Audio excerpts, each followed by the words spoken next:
Eu provavelmente falei muita coisa pesada nesse vídeo, então se você tem algum tipo de gatilho com violência ou até mesmo depressão, é melhor você não assistir. Vocês estão avisados. Falou. A sua alma está em paz o suficiente para descansar?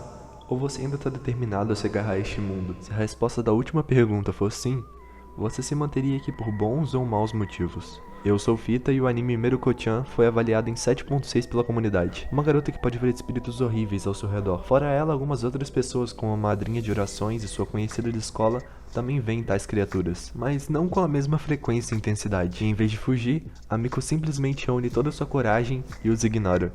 E assim, ela segue a sua vida cotidiana, tentando sempre ignorar todos esses seres que insistem em ficar perto dela. Porque ela vê espíritos, a garota do primeiro episódio tá viva, os espíritos maléficos normalmente perguntam: você pode nos ver? E talvez essa constante obsessão esteja relacionada ao sentimento de solidão, porque eles estão vagando por esse mundo sozinhos. Já que o seu corpo se foi, mas a alma não pode descansar. São várias perguntas ainda sem respostas. Esses espíritos podem se materializar em qualquer lugar, na água, lugares apertados, e seja na luz do dia ou na escuridão noturna. Múltiplos tipos. Humanoides comuns, com membros extras, rostos deformados ou misturados com animais. Que pra mim, esses são os piores, sério.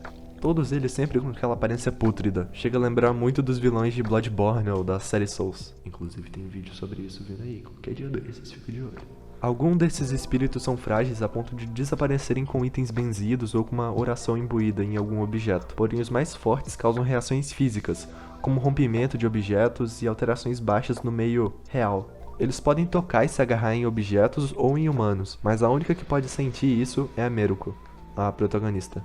Ou no caso dela, os bichos apenas atravessariam o seu corpo como fantasmas mesmo.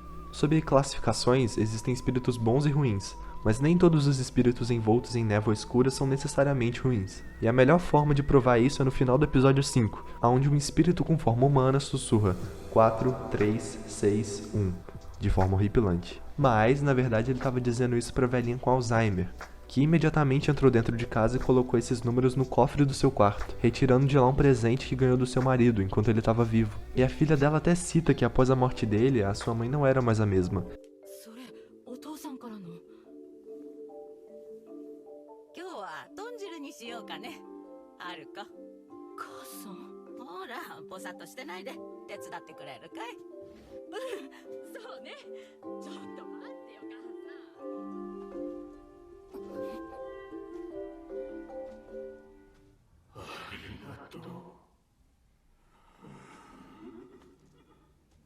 O motivo da permanência dele no mundo fictício do anime pode ser que ele simplesmente gostaria de dar um último adeus à sua esposa, e mesmo esse sendo um gesto bondoso, ele tinha alma corrompida por outros pecados, mas é difícil de supor isso. Eu digo isso apenas porque um espírito em específico é retratado de forma bem diferente, envolto em luz, e não com essa aura opaca meio escura. Eu não vou dizer qual é porque é um plotzinho bem legal do anime e talvez você não tenha visto ele ainda.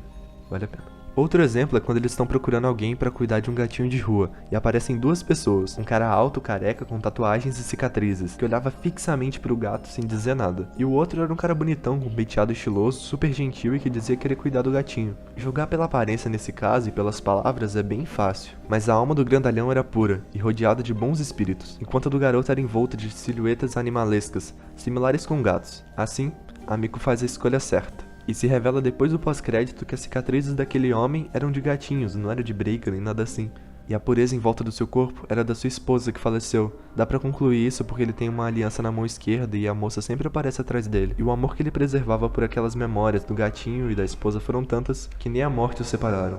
Aqui a gente tem teorias que foram alimentadas pela comunidade no mangá, boa parte delas desenvolvidas do pensamento do usuário RoshKK no site Mangá Livre, e ele sempre tenta buscar uma resposta para as mortes dos tais espíritos malignos. Há alguns em específico, como o ser perto da loja de donuts, que devora outros espíritos. Essa cena é bem bizarra, a Meruko entra numa fila, só que ela se enganou, entrou numa fila de espíritos, e não na fila para comprar os donuts. E aí o motivo dele comer os bichos é que ele era fissurado por doces, e isso levou à sua morte. Ele teve diabetes de um tipo bem avançado, era gravíssimo de tanto que comia os doces, e não abandonou esses maus hábitos nem depois de morto. O porquê dele comer os bichos, eu suponho que talvez ele exale um feromônio sobrenatural, que atrai os outros, que não devem morrer de verdade, já que na teoria, eles já estão mortos.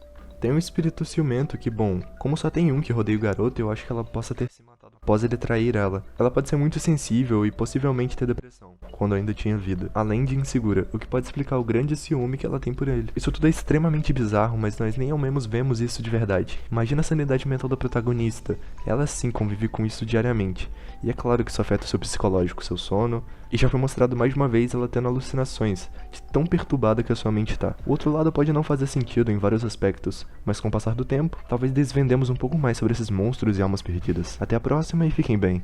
Tentem não pensar muito nisso, principalmente na hora de dormir. Deixa o like e se inscreve aí, vai. Tchau.